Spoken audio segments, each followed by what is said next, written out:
ఇకపై మీకు ఇష్టమైన ఫేవరెట్ సీరియల్స్ యొక్క ఫుల్ ఎపిసోడ్స్ యూట్యూబ్లో అందుబాటులో ఉండవు. కేవలం సన్నెక్స్లో మాత్రమే ఫ్రీగా చూడొచ్చు.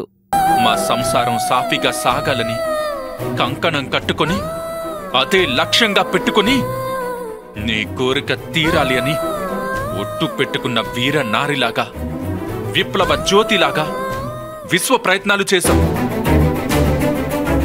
అక్షర ఊపిరి ఆగిపోయే వరకు తీసుకొచ్చాం.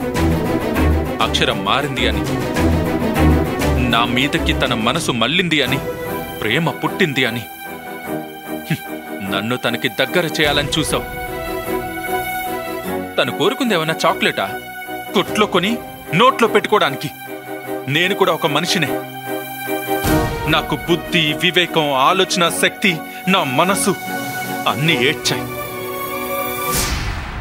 మనకు తెలియనప్పుడు అవతలి వాళ్ళు ఏం చెప్తున్నారో వినాలి. చేసింది కరెక్ట్ కానప్పుడు ఆగి ఆలోచించి అడుగేయాలి.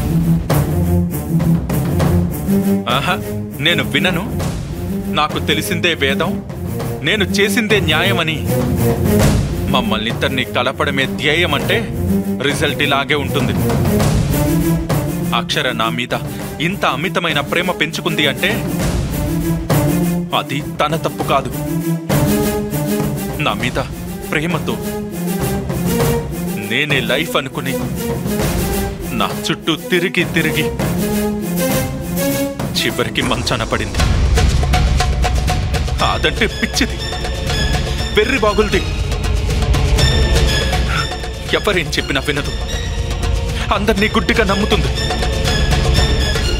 9 ఏళ్ల పాటు ఆ పిచ్చిదానికి సంతోషం లేకుండా మనశ్శాంతిని దూరం చేసుకుని అది బాధపడి నన్ను బాధ పెట్టింది. కొని తర్వాత నా హాయిగా ఉండనిచ్చావా? లేదు, నీ వల్లే, నువ్వు చేయడం వల్లే, నీ పైత్యం వల్లే, నీ చాదస్తం వల్లే ఈరోజు ఇలా జరిగింది. ఈరోజు అందరి మొహాల్లో విషాద ఛాయలు అలుముకున్నాయంటే, విషపు రాజ్యం ఏలుతుంది అంటే, అక్షర ఏమవుతుందో అని ఎదురు చూస్తున్నామంటే దానికి ముమ్మాటికి కారణం నువ్వే. సరే బాబా, నేనే. నాకు కావాల్సింది అదే. ఇప్పుడు నన్ను విరామం లేకుండా, గ్యాప్ ఇవ్వకుండా తిడుతున్నావంటే దేనికి?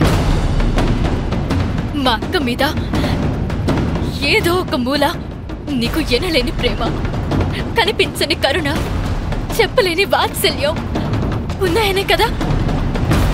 తనకేదో అవుతుందని నీలో ఆందోళన ఉంది, ఏం కాకూడదు అని కోరిక ఉంది.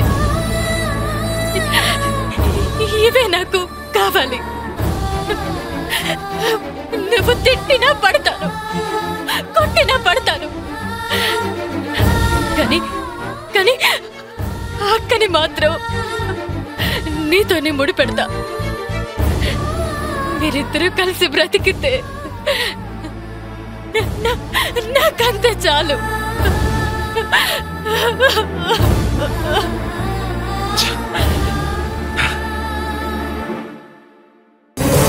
ఎంత గొంతు చించుకుని అరిచి చెప్పినా నువ్వు మారవు,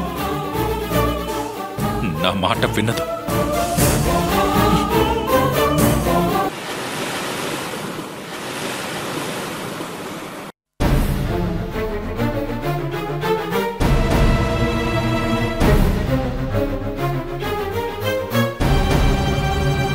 నేను అను బ్రెకిలంక వెళ్ళాం.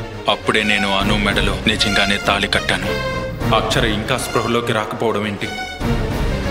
తను ఎప్పుడు కళ్ళు తెరుస్తుందో, ఏం అడుగుతుందో, ఎలా బిహేవ్ చేస్తుందో ఏమీ తెలియట్లేదు. అక్క, నువ్వు కళ్ళు తెరిచే వరకు నాకేదోలా ఉంటుంది. నా మనసు నిలకడగా ఉండదు, నా గుండె వేగం తగ్గదు. త్వరగా కళ్ళు తెరవక్క. గురుమూర్తి గారు, థ్యాంక్ గాడ్ అక్షర స్పృహలోకి వచ్చింది.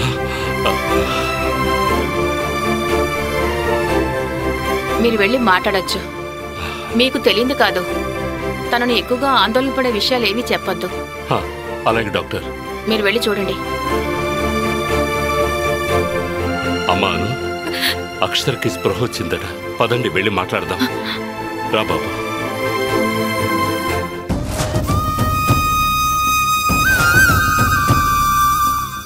అక్షరని నేను ఇప్పుడు ఎలా ఫేస్ చేయాలి? ఎలా నా ఫేస్ తనకి చూపించాలి? నేను చెప్పిన షాకింగ్ న్యూస్కి అక్షర పడిపోయింది. మళ్ళీ ఇందాక చెప్పింది చెప్పమన్నా చాలా ప్రాబ్లమ్స్ స్టార్ట్ అవుతాయి. రాబోయే ప్రమాదాలకి పులి స్టాప్ పెట్టాలి అంటే నేను అక్షరకి కనిపించకపోవడమే మంచిది.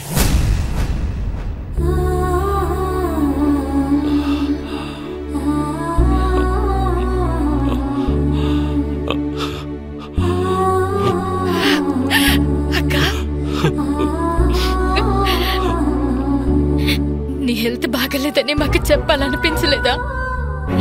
నేనంత కానిదాన్ని అయిపోయానా? అక్క అక్క నీ చుట్టే తిరుగుతాను కదా.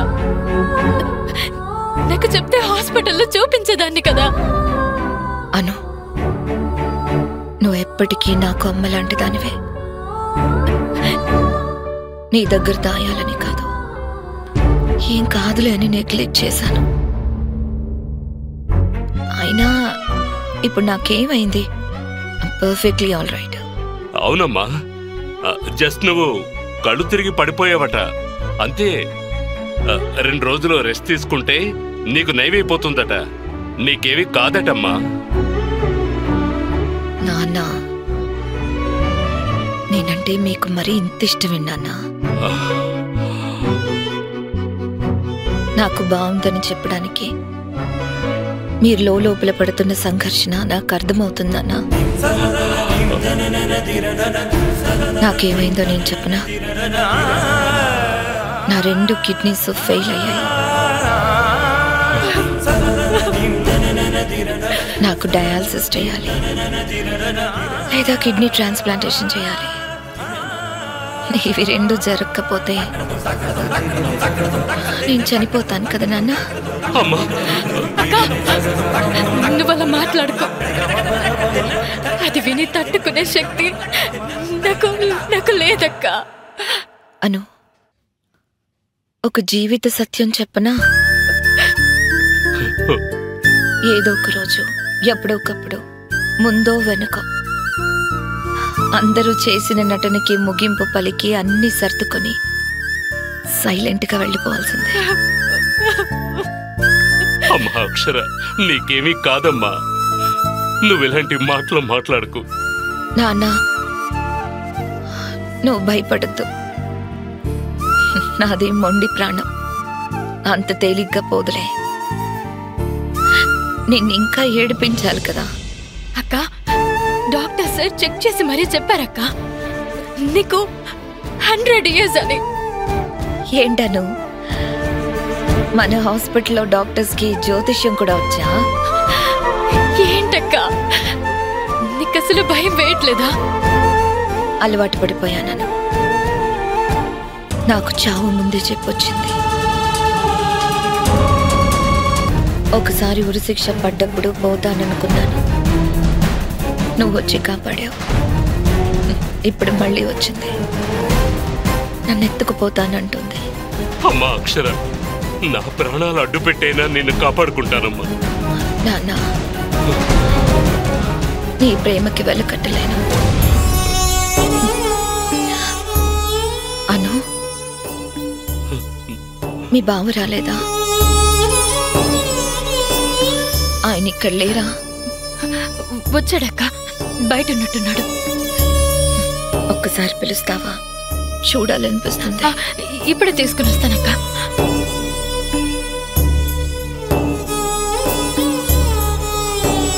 నాన్న, మీరు రాత్రంతా నిద్రపోయినట్లేరు కదా. మిమ్మల్ని ఇబ్బంది పెట్టాను కదా. I'm sorry. లేదమ్మా, లేదు, అదేమీ లేదమ్మా.